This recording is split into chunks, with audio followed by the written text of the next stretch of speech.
the show is being brought to you from parts unknown, namely the RTR Bowling Studios. The show is brought to you by Ripping the Rack on the RTR Bowling YouTube channel. Please make sure you hit subscribe. Please make sure you hit like and visit us on the channel. We do have a comment of the week winner every week to win yourself a nice Lang's pen. So if you're interested in that, please make sure you get a comment in there. And don't forget to hit your notification bell so you don't miss any more of our shows. All right, first off, the show sponsor tonight, brought to you because of our special guest that we'll get to in a moment. Tonight's show host is the House Hack Face Paint. House Hack Face Paint, when you need to look like a clown, the House Hack Face Paint will get you there. So please make sure you go visit House Hack Face Paint. Tonight's product showcase, the Turbo 2-in-1 Switch Grip Thumb. Okay, we all use these at RTR. This is basically, you got a slug inside this little plastic sleeve. You drill your thumb hole into this, and then this piece slides into this sleeve that goes inside your bowling ball. So every bowling ball has one of these sleeves. This thumb hole then slides into every ball, fits in nicely, okay? And now you're basically holding on to the same thumb hole in every ball. So if you don't have a Turbo 2-in-1 switch grip, you need to get yourself one. It takes care of a lot of issues with your thumb hole. No worries about tape and all that stuff. You got one thumb hole to make right, and it's right every time. So get yourself one of these, and I do recommend getting a backup just in case. Some guys like to get two different sizes, so in case you need to make an adjustment up or down, you can do that by switching the thumb hole. So get yourself a Turbo 2-in-1 switch grip. Our tonight's product showcase. All right, results of last week's feature match. Last week we had the Purple Hearts versus Lobster 1. That's Dennis Levely and the Levely brothers versus Carl DeRosa and his son. So another father-son matchup of sorts last week. In this case, it was Purple Hearts clipping Lobster 1 3-1 in the match. It was actually a fairly close total, 32-79 to 32-26. Only 53 tins separated the teams in total, but the Purple Hearts get the win, and they were led by Dennis Levely Jr., who is actually getting on a little bit of a roll. Had a slow start, but getting onto a little bit of a roll now. So Junior shot 716 this week to lead his team to the win. That keeps them one game ahead of Phil in the Frames for the league lead in the league. We'll get to that standings here in a moment. So congratulations to Purple Hearts on their big feature match win this week. Okay, on to the standings for the league after week 11. The Purple Hearts, who won their match, obviously the feature match this week, 3-1. They are in your first place team right now. 32-12 is the record. First place, one game ahead of Phil in the Frames, who have obviously been rolling very well. They are 31-13. They went 3-1 this week, and they are hanging on to second place all by themselves. Third place, a tie, the Digi Bowlers and Chico's Bail Bombs. Both those teams are 29-15. The Digi Bowlers went 2-2 in a split. And the Chico Bail Bondsmen, who were in first place for not too long ago, they went 1-3 this week, and they fell down to a tie for third. Okay, so also your stars of the week this week, Brian Opie, again this week, leading the league. He went 790 last week. I believe that was second in the league. This week he leads the league with 769. He's obviously bowling very well on a tear, helping the Digi Bowlers to move up in the standings. So a big week for Brian Opie. Also, Chris Gerard, 756 this week. I know Chris started out with a couple of big 750s, and they kind of fell off a little bit, but he's back.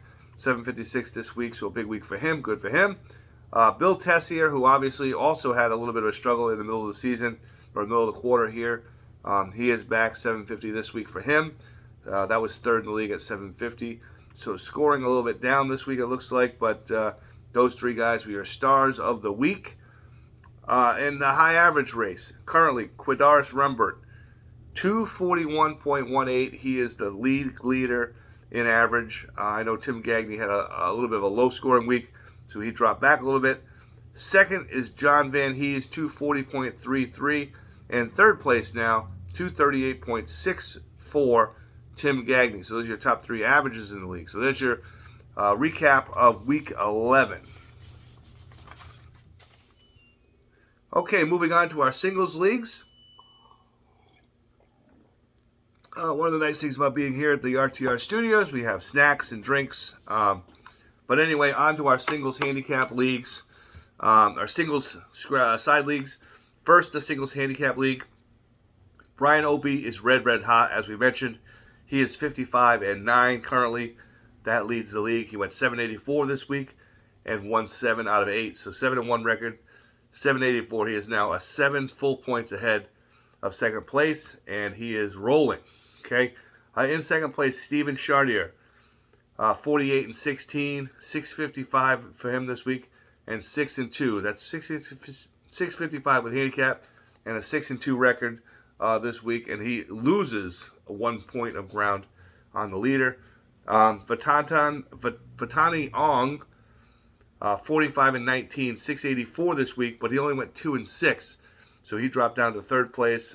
He's had a very good season, obviously, been up there most of the way, but 2-6 drops him back a little bit. And then George Viau Sr., he went 666 this week with a 6-2 record on the week. He's now moves his record overall to 45-19. That is tied for third.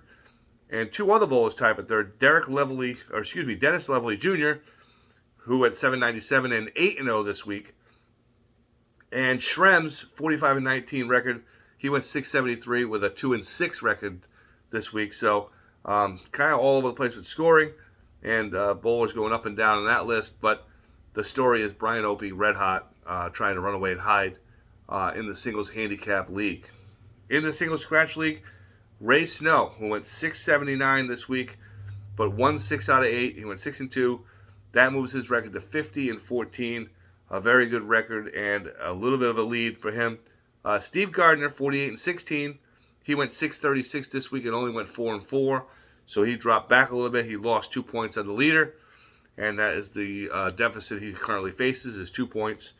Bill Tessier, 46-18. 750 this week, and he went 8-0, so he moves way up. He's now in third and is a challenger for the lead now. Robert Jackman, who's had a great year, 45-19, 658 this week. Only went 4-4, but he stays in the top 5 at fourth with a 45-19 record. 1 point ahead of the fifth place teams of Tim Gagne and Derek Levely, who are both 44-20, tied for fifth.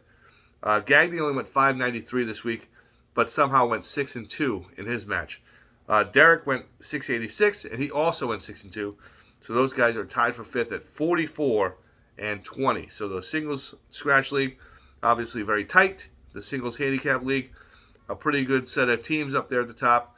But one bowler is trying to escape and get away. So we'll have to see how that goes here in the next few weeks. We've now turned the halfway point of the first half. And that league obviously goes to the end of the year. So lots of weeks left. So we'll have to see who comes out of that one. Okay, now on to our next segment, the feature match of the week. This week's feature match features the big dogs and the hanging corners. The big dogs 25.5 and 18.5, just slightly ahead of hanging corners, who are 24-20. Both those teams kind of in the middle of the top half of the league.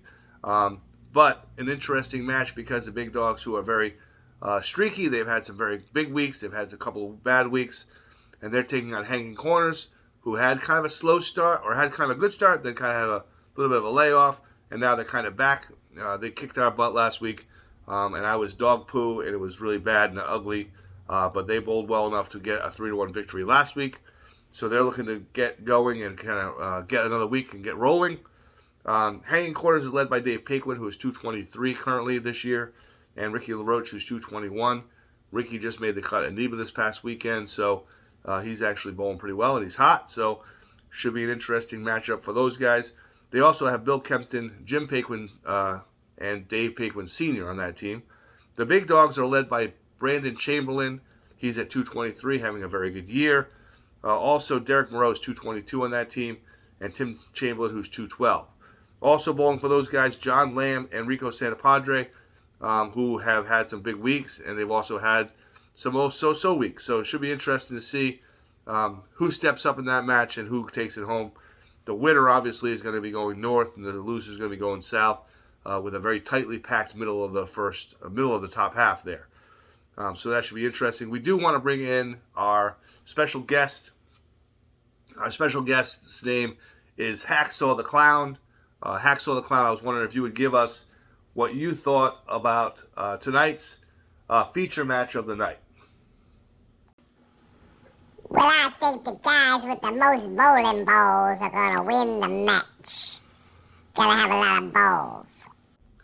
Okay, that's interesting, House Hack.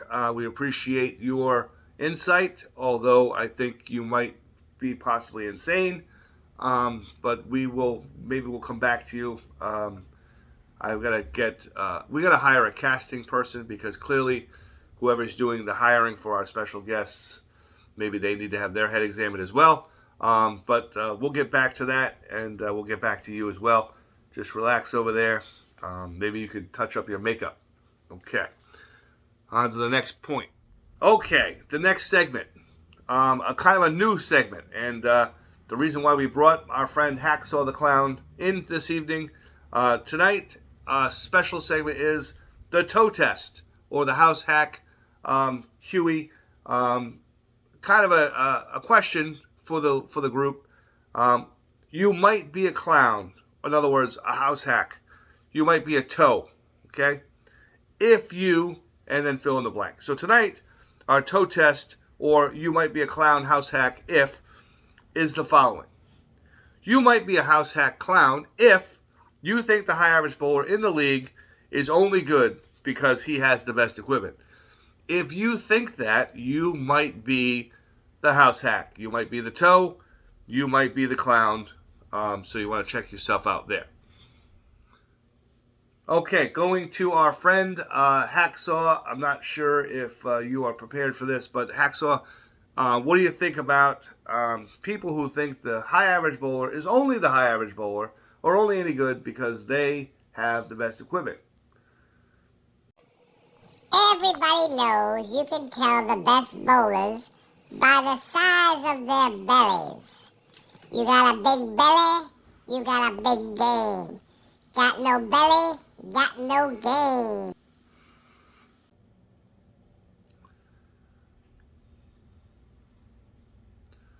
Well, okay. Always insightful, always intelligent. I'm not sure exactly what that was, but that is our special guest this evening, House Hack, the toe himself, Hacksaw the Clown. Thank you, Hacksaw. Okay, so before we go, we'd like to do a few thank yous. We'd like to thank Rippin' the Rack, Custom Profit, Lang's Bowlrama, Lang's Invitational. We want to thank Bowlify, Bowlage.com, TournamentBowl.com. We want to thank Storm, Rotogrip, Niner Global, TournamentBowl.com. I'm not sure if I said that one already. Also, we want to thank Hacksaw the Clown over there. Thank you very much for joining us, Hacksaw, even though I'm not sure what you brought to the table. Also, thank our show sponsors, House Hack Face Paint and the Turbo Switch Grip Thumb. Thank you very much to all of our sponsors, all of our subscribers. And if you would like to be a subscriber, please hit that subscribe button. Please hit like on the video and join us every week for the Lang's Invitational pregame show. Okay, and now our final segment of the evening, the Grab Bag of Randomness.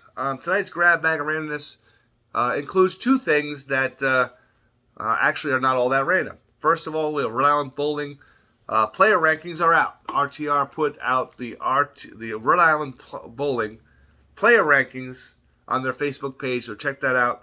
Again, that's the Rhode Island Bowling player rankings out on the RTR Facebook page. That is the first quarter rankings. They do that quarterly, so you check those out. There are several people from the league in the rankings this year in quarter one, so check that out. Last year, John Van Hees was our bowler of the year as the number one ranked player. I think he dropped to third or so this year, here for the first quarter, I should say. So that's your first item in the random grab bag of randomness, okay? Also, secondly, on the grab bag of randomness, the PBA Eastern Regional this weekend at East Providence Lanes. I think RTR is going to try to bring you a show from the PBA Eastern Regional. Maybe we'll kind of try to cover it as some sort of quasi-media outlet. We certainly are not going to bowl because the way we bowled, we probably don't belong even bowling in the parking lot of East Providence Lanes. but maybe we'll try to cover the event as a media outlet instead of bowling in it. We'll save all of us the embarrassment of that. So look for RTR to be live from the PBA Eastern Regional this weekend at East Providence Lanes. I don't really know squad times or anything like that, so we'll have to figure that out. But be looking for that, especially on Saturday, maybe on Sunday too. We'll see. Okay? So that's your grab bag of randomness. And before we go, we'd like to go one more time to our friend, Hacksaw the Clown. Hacksaw, do you have anything to add? Maybe thoughts on this weekend's PBA Eastern Regional? Do you plan on bowling? Fuck yeah, taking those suckers down. Okay. All right. Thank you, Hacksaw. I'm not sure where we got Hacksaw from, but perhaps maybe we can send him back. Thank you. All right. So before we go, we want to thank Lags Bowl Around. We want to thank Lags Invitational. We want to thank Rip in the Rack. We want to thank Custom Profit, Bowlify. We want to thank Bowlage.com and TournamentBowl.com as well.